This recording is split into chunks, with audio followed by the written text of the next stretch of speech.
সকালে ঘুম থেকে ওঠার পরে হাজারো কাজ থাকে, তো হাজারো কাজের মাঝখানে সবচেয়ে বড় কাজ হলো কিন্তু ঘর গোছানো। তো ঘর গোছানোটা শেষ করলাম, ঘর গোছাবো আজকে, বিছানার চাদরটা চেঞ্জ করলাম, তো সোফার কাভারটাও চেঞ্জ করতে হবে।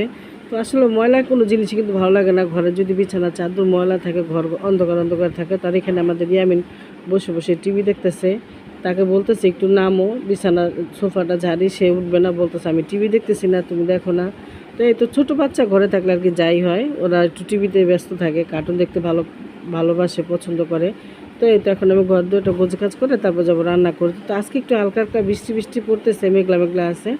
তো ভাবছি একটু খিচুড়ি রান্না করব, একটু ভুনা খিচুড়ি রান্না করব আর একটু মুরগির মাংস রান্না করব। তো এই তো এখন ভাবলাম সব কাজকাম করে তারপর যাই। আর আমি সবসময় একটু গোছ গাছ করে তারপরে কাজ করতে ভালো লাগে আমার, কারণ ঘর যদি এলোমেলো থাকে কাজ করতে কোনো কিছু তো মনোযোগী হয় না।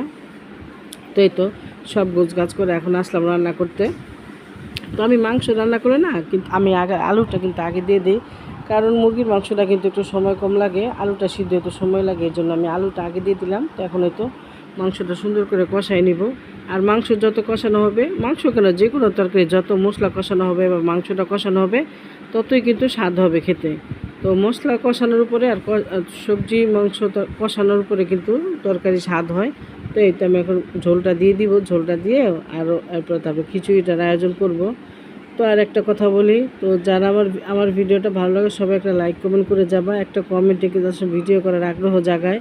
আর যারা আমার ভালোবেসে চ্যানেলটাকে সাবস্ক্রাইব করছো তাদেরকে অসংখ্য ধন্যবাদ। আর যাদের ভালো লাগে না তারা তো অবশ্যই করবে না, এইটাই নিয়ম।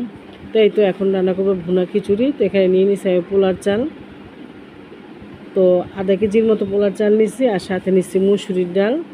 এই তো মুসুরির ডাল অনেকটা পরিমাণ নিচ্ছি।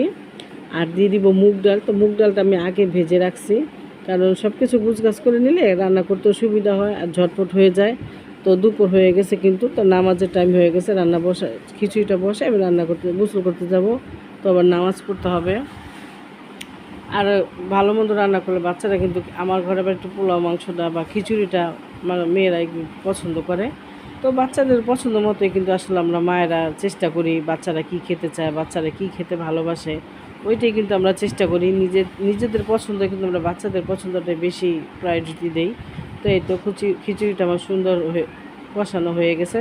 তো এখন নাড়াচাড়া দিয়ে পানি দিয়ে দিব, পরিমাণ মতো দিয়ে দিলাম কিছুটা কাঁচামরিচ। আর কাঁচামরিচটা দিলে কি একটা সুন্দর একটা ঘ্রাণও আসে, আর খাওয়ার সময় যদি কেউ জাল খেতে চায় তবে মরিচটা অবশ্যই ডলে খেতে পারে। তো এই তো আমি পরিমাণ মতো পানি দিয়ে দিলাম আর স্বাদ মতো লবণ। তো এই তো আমার খিচুড়িটা কিন্তু খুব সুন্দর ঝরঝরা হয়েছে। তো আমি রান্না করার আগে কিন্তু চালটা একটু ধুয়ে রাখছিলাম কতক্ষণ। তো আগে চালটা ধুয়ে রাখলে কি পোলাও হোক বা খিচুড়ি হোক এটা সুন্দর ঝরঝরা হয়, খেতেও খুব সুন্দর ভালো লাগে। আর সাথে ভেজে নিচ্ছি বেগুন। তো বেগুন ভাজাটা তোমাদের সাথে শেয়ার করি না, সাথে আছে শসা, লেবু আর টমেটো। তো এই তো বেগুন ভাজাটাও এখনই তো মেয়ে খাবে, সে খাবার নিয়ে নিছে।